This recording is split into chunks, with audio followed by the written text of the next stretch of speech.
स्वागत है दोस्तों आप सभी का फिर से एक नई वीडियो में। दोस्तों आज का ये वीडियो दोस्तों जेक बोर्ड के दोस्तों क्लास 10th के सभी विद्यार्थी के लिए बहुत ही ज्यादा दोस्तों मोस्ट इंपोर्टेंट वीडियो रहने वाला है, ठीक है। क्योंकि दोस्तों अगर आप मैट्रिक बोर्ड परीक्षा 2024 देने वाले हैं दोस्तों, तो आज का ये वीडियो दोस्तों पूरा अंत तक देखिएगा दोस्तों, जरा सा भी स्किप मत कीजिएगा। अगर सीरियस है दोस्तों, अगर आप बोर्ड एग्जाम 2024 में बेहतर से बेहतर नंबर लाने का 90% नंबर लाने का दोस्तों वीडियो को अंत तक देखिएगा। क्योंकि पिछले बार जो आपके भाई बहन 11 में पहुंच चुके हैं, ठीक है, बहुत अच्छा स्कोर दोस्तों प्राप्त किए थे, ठीक है, बोर्ड एग्जाम 2023 में। अगर आप भी बोर्ड परीक्षा 2024 से दोस्तों 90% अंक हासिल करना चाहते हैं तो इस चैनल के साथ दोस्तों जरूर जुड़ जाइए, क्योंकि दोस्तों बहुत इंपॉर्टेंट तैयारी होता है, ठीक है। और फिर से बोला बिना स्किप किए दोस्तों वीडियो को अंत तक देखिएगा। आज की इस वीडियो में हम लोग जो सोशल साइंस का जो एग्जाम होगा 12 फरवरी को, ठीक है, उसको हम लोग दोस्तों महा एपिसोड जो है 001 लेकर आ चुके हैं, ठीक है। और इसमें दोस्तों सारा ऑब्जेक्टिव होगा दोस्तों, और बहुत ऑब्जेक्टिव दोस्तों यहां से आपका एग्जाम में डायरेक्ट देखने को मिला, ठीक है। बहुत ज्यादा प्रश्न दोस्तों आपके डायरेक्ट बोर्ड एग्जाम 2024 में देखने को मिलेगा।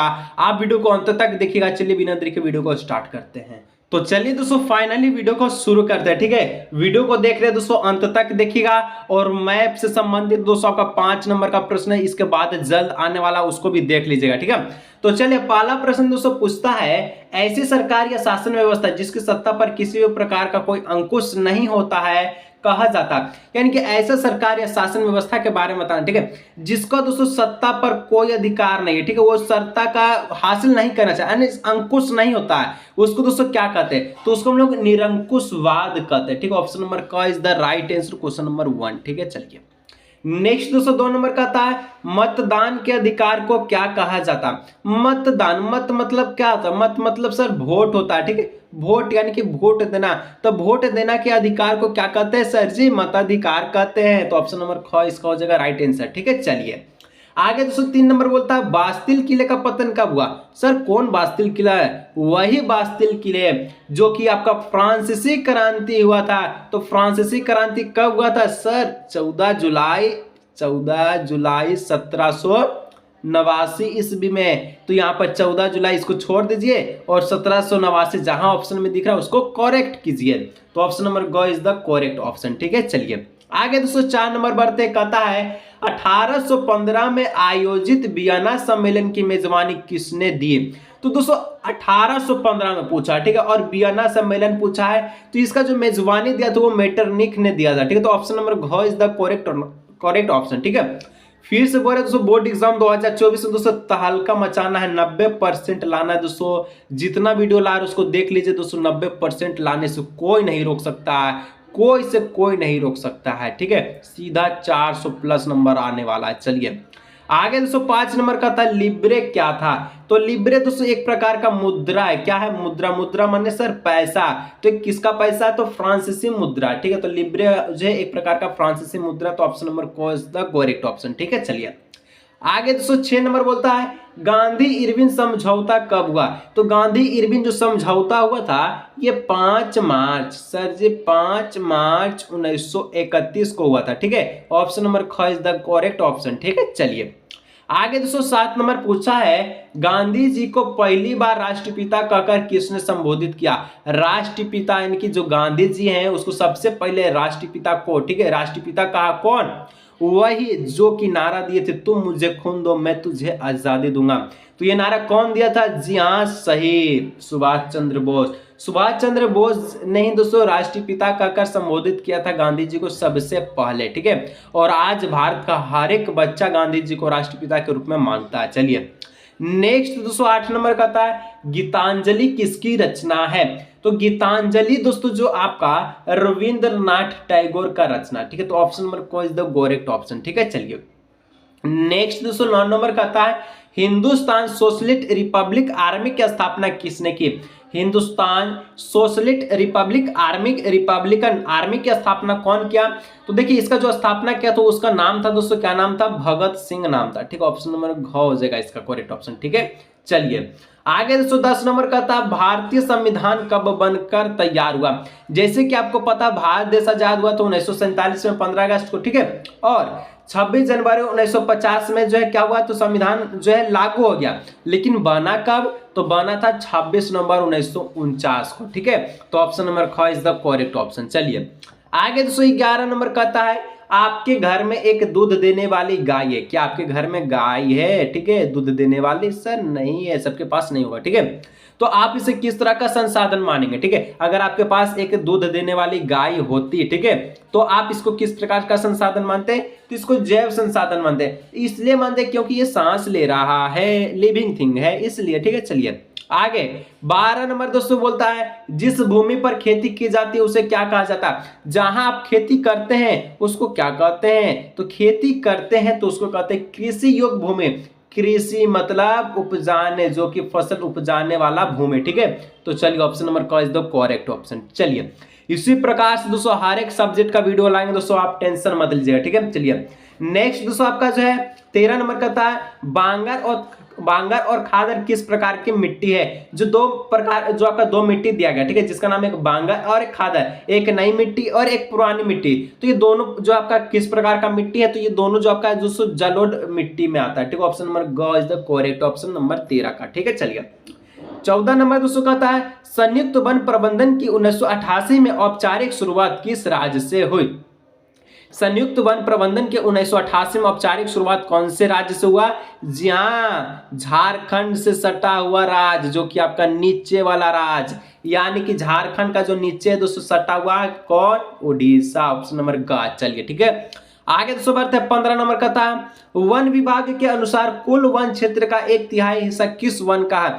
वन विभाग के अनुसार, जो वन विभाग का कर्मचारी है उसके अनुसार आपको बताना है जो कुल वन क्षेत्र है, ठीक है, जो फॉरेस्ट क्षेत्र है उसमें 1/3 हिस्सा कौन सा वन है? तो 1/3 जो हिस्सा दोस्तों रक्षित वन है, ठीक है, रक्षित। ऑप्शन नंबर ख इज द करेक्ट ऑप्शन, ठीक है, क्वेश्चन नंबर 15 का। चलिए 16 नंबर कहता है भारत के 5% धनी लोग कितने प्रतिशत गरीब लोगों के बराबर संसाधन का उपभोग करते हैं? देखिए भारत में दोस्तों जो 5% धनी लोग होता है, ठीक है, जो कि आपका बोला है कि जो गरीब लोग है भारत में उसका कितना परसेंट संसाधन वो यूज कर लेता, कौन? जो 5% धनी लोग। तो टोटल 25% गरीब लोग का दोस्तों धन जो है यानी कि उपभोग जो है जो ये 5% जो अमीर लोग उड़ा लेता है, ठीक है, पूरा जहां तहां ऐस करके। चलिए आगे दोस्तों 17 नंबर का था पश्चिमी राजस्थान में वर्षा जल संग्रहण की रीति किस कारण से कम हो रही है?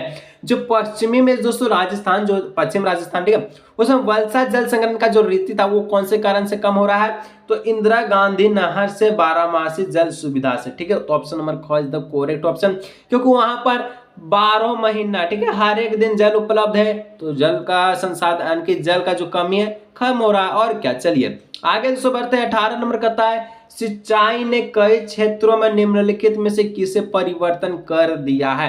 तो सिंचाई ने दोस्तों कई क्षेत्र में किसे परिवर्तन किया है? तो दोस्तों ये जो सिंचाई है, ठीक है, सिंचाई यानी कि जो सिंचाई है ये दोस्तों आपका फसल प्रतिरूप को परिवर्तित कर दिया है, ठीक है। चलिए नेक्स्ट दोस्तों 19 नंबर कहता है प्रचुर मात्रा में जल उपलब्ध होने के बावजूद जल दुर्लभता कैसे होती है?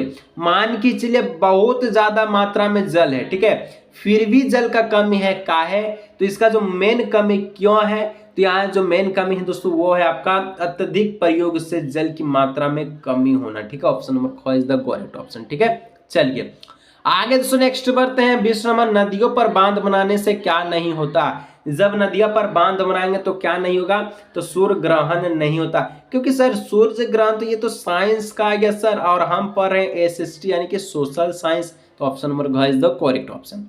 21 नंबर दोस्तों कहता है यूएनडीपी के अनुसार, ठीक है, यूएनडीपी के अनुसार किसी देश के विकास को आंकने का आधार निम्नलिखित में से कौन सा है? तो यूएनडीपी के अनुसार दोस्तों किसी भी देश का विकास को, डेवलपमेंट को, आंकड़े को जो है मापने के लिए प्रति व्यक्ति आय और लोगों की शिक्षा का स्तर, लोगों का स्वास्थ्य का स्तर सभी का जरूरी है। तो ऑप्शन नंबर घ। नेक्स्ट दोस्तों 22 नंबर पूछा है विश्व बैंक की ठीक है, विश्व बैंक की विश्व विकास रिपोर्ट 2017 के अनुसार क्या है? तो वे देश जिनके प्रति व्यक्ति आय $12,056 प्रति वर्ष या उससे अधिक है तो ये समृद्ध देश है, और ये बिल्कुल सही बात है।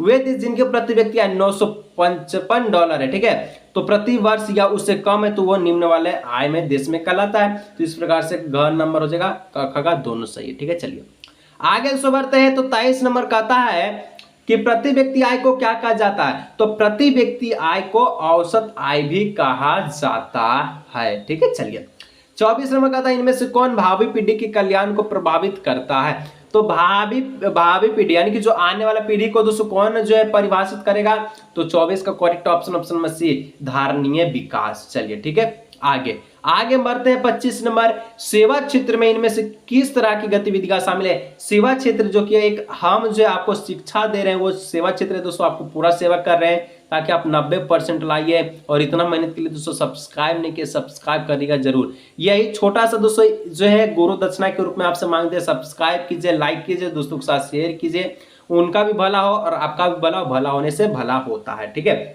चलिए तो यहाँ पर इसका ग नंबर हो जाएगा परिवहन, संचार और बैंकिंग जो कि सेवा क्षेत्र की गतिविधियां हैं। ठीक है, चलिए कृषि, डेयरी, मछली पालन ये सब दोस्तों आपका प्राथमिक क्षेत्र है। ठीक है, चलिए चीनी, गुड़, ईंट बनाना ये सब आपका द्वितीय है। चलिए ठीक है, 26 नंबर का आता है जीडीपी जो कि जीडीपी है। ठीक है, जीडीपी का विस्तारित रूप है, तो जीडीपी मतलब होता है सकल घरेलू उत्पाद। ठीक है, ऑप्शन नंबर ख। चलिए 27 नंबर दोस्तों नरेगा 2005 राष्ट्रीय ग्रामीण रोजगार गारंटी अधिनियम 2005 के अनुसार सरकार द्वारा गारंटीकृत रोजगार के दिनों की संख्या। देखिए जो नरेगा था दोस्तों आपका ये बोला था कि आपको सिर्फ 100 दिनों का रोजगार दिया जाएगा, उस और नहीं दिया जाता तो आपको इसके बदले कुछ दिया जाएगा, लेकिन आपको 100 दिनों का रोजगार एक साल में दिया जाएगा। तो ऑप्शन नंबर का हो जाएगा इसका राइट आंसर। ठीक है, देखिए घा भी 100 दिन है तो इसको काट दीजिए, ऑप्शन नंबर का को सही कीजिए। चलिए 28 नंबर दोस्तों कहता है सवेतन छुट्टी का प्रबंधन किस क्षेत्र में होता है। सवेतन मतलब सर, सवेतन मतलब होता है कि वेतन के साथ आपको छुट्टी दिया जाता है। ठीक है, वेतन के साथ छुट्टी दिया जाता है, तो ये कौन से क्षेत्र में शामिल होता है, तो ये दोस्तों आपका संगठित क्षेत्र है। संगठित क्षेत्र में छुट्टी भी है वेतन के, जो सरकारी नौकरी करता है ना वो आपका संगठित क्षेत्र के, और आपके जो पिता है वो असंगठित है क्योंकि आपके पिता कुछ काम करते होंगे, मजदूरी करते होंगे, तो उनको छुट्टी होता होगा, यानी कि छुट्टी लेते हैं तो खुद से लेते होंगे और उनका पैसा को काट लिया जाता है। ठीक है, तो उसको कहते हैं असंगठित क्षेत्र। चलिए 29 नंबर दोस्तों कहता है, 38 नंबर दो और प्रश्न। ठीक है, अल्प बेरोजगारी उस अवस्था में पाई जाती है जब लोग क्या होता है दोस्तों, तो जब लोग क्या, तो यहाँ पर 29 का ऑप्शन नंबर सी अपनी कार्य क्षमता से कम करते हैं। अल्प बेरोजगारी मतलब जिसका कार्य क्षमता उसे कम कार्य करने को ही अल्प बेरोजगारी कहते हैं। 30 नंबर लास्ट प्रश्न दोस्तों कहता है उत्पादन और उपभोक्ता के बीच कौन संबंध स्थापित करता है, तो ये आपका उपभोक्ता और उत्पादन के बीच तृतीय क्षेत्र जो है संबंध स्थापित करता है, तो ऑप्शन नंबर गा।